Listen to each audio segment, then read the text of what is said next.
జై శ్రీమన్నారాయణ. ఈరోజు ఈ వీడియోలో మనం పరమశివుని ద్వాదశ జ్యోతిర్లింగ క్షేత్రాల్లో ఒకటి అయిన శ్రీశైలం మల్లికార్జున స్వామి ఆలయం యొక్క స్థల పురాణం మహత్యం గురించి తెలుసుకుందాం.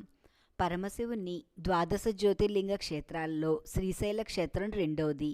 ఈ ఆలయం ఆంధ్రప్రదేశ్ రాష్ట్రంలో నంద్యాల జిల్లాలో నల్లమల అడవి ప్రాంతంలో కృష్ణానది సమీపంలో ఉంది.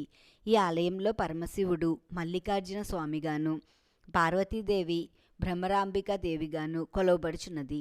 శ్రీశైల క్షేత్రం శివుని జ్యోతిర్లింగం మరియు అమ్మవారి యొక్క శక్తిపీఠం. అందుకే ఈ క్షేత్రంనకు ఇంతటి ప్రత్యేకత ఉంది. ఇక్కడ శివుడు పార్వతి కూడా స్వయంగా వెలిశారు కాబట్టి ఈ ఆలయాన్ని శివశక్తి క్షేత్రంగా కూడా పిలుస్తారు. గర్భాలయంలో పరమశివుని లింగం మల్లికార్జున స్వామిగా దర్శనమిస్తాడు. అమ్మవారు భ్రమరాంబికాదేవిగా పూజలు అందుకుంటున్నది. పూర్వం చంద్రావతి అనే భక్తురాలు స్వామిని నిత్యం మల్లెపూలతో పూజించడం వల్ల క్రమేణా స్వామికి మల్లికార్జునుడు అనే పేరు వచ్చింది. ఇప్పుడు మనం శ్రీశైల క్షేత్రం యొక్క స్థల పురాణం గురించి తెలుసుకుందాం.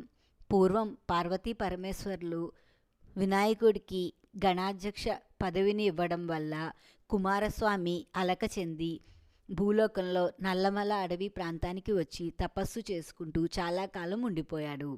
పార్వతీ పరమేశ్వరులు కుమారస్వామిని చూడడానికి కైలాసం నుండి భూమి మీదకి వచ్చి కుమారస్వామి వద్దే ఉండిపోయారు. కైలాసంలో శివపార్వతులు లేకపోవడంతో కైలాసం వెలవెలలాడగా బ్రహ్మదేవుడు, వినాయకుడు, దేవతలు అందరూ భూమి మీదకి ఈ ప్రదేశానికి వచ్చి తిరిగి ముగ్గురు కైలాసంకి రమ్మని ప్రార్థించగా పరమశివుడు, పార్వతీదేవి, కుమారస్వామి తిరిగి కైలాసం వెళ్ళడానికి అంగీకరించారు. బ్రహ్మ కోరిక మీదట పరమశివుడు స్వయంభూ లింగ రూపంలో ఈ క్షేత్రంలో వెలిశాడు. ఈ క్షేత్రంలో స్వామిని దర్శించుకున్న వారికి పునర్జన్మ ఉండదనే వరమును పరమశివుడు స్వయంగా ఇచ్చాడు. అందుచేత ఈ క్షేత్రానికి భూ కైలాసం అనే పేరు కూడా ఉంది. అష్టాదశ శక్తిపీఠాల్లో ఒకటి అయిన భ్రమరాంబిక అమ్మ కూడా ఇక్కడ స్వయంభుగా వెలిసిందే. శ్రీశైల క్షేత్రం యొక్క మహత్యం గురించి తెలుసుకుందాం. శ్రీశైల క్షేత్రాన్ని దర్శించుకున్న మానవులకు జన్మజన్మ పాపాలు తొలగిపోయి ముక్తి కలుగుతుందని పురాణాల ద్వారా తెలుస్తోంది. త్రేతాయుగంలో శ్రీరాముడు, ద్వాపరయుగంలో పాండవులు కూడా ఈ ఆలయాన్ని దర్శించుకున్నారు. శంకరాచార్యులు ఈ క్షేత్రంలో కొంతకాలం పాటు ఉండి అనేక స్తోత్రాలను రచించారు.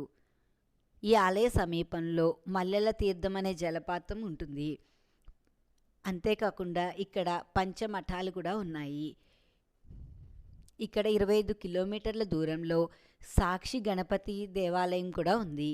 శ్రీశైల క్షేత్రానికి 8 కిలోమీటర్ల దూరంలో ఉన్న శిఖరేశ్వర ఆలయం చాలా ముఖ్యమైనది. ఇది ఒక కొండ శిఖరము. ఈ శిఖరం మీద ఉన్న నంది చెవుల నుండి శ్రీశైల క్షేత్ర యొక్క శిఖరాన్ని చూస్తే పునర్జన్మ ఉండదని భక్తుల నమ్మకం. అందుచేత శ్రీశైల శిఖరానికి అంతటి ప్రాధాన్యత ఉంది. శ్రీశైల క్షేత్రానికి 21 కిలోమీటర్ల దూరంలో ఇష్టకామేశ్వరి అమ్మవారి ఆలయం కూడా ఉంది. ఇంతటి మహత్యం కలిగిన ద్వాదశ జ్యోతిర్లింగంలో ఒకటైన శ్రీశైలం క్షేత్రాన్ని మనం కూడా దర్శించుకుని పరమశివుడు, పార్వతీదేవి యొక్క అనుగ్రహాన్ని పొందుదాం. ఈ వీడియో మీకు నచ్చితే నా వీడియోని షేర్ చేయండి, లైక్ చేయండి. ఇలాంటి మరిన్ని ఆధ్యాత్మిక వీడియోలు, భాగవత పురాణ కథలు చూడాలంటే దయచేసి నా ఛానల్ని సబ్స్క్రైబ్ చేయండి. ఈశ్వరి గుడిమెట్ల. జై శ్రీమన్నారాయణ.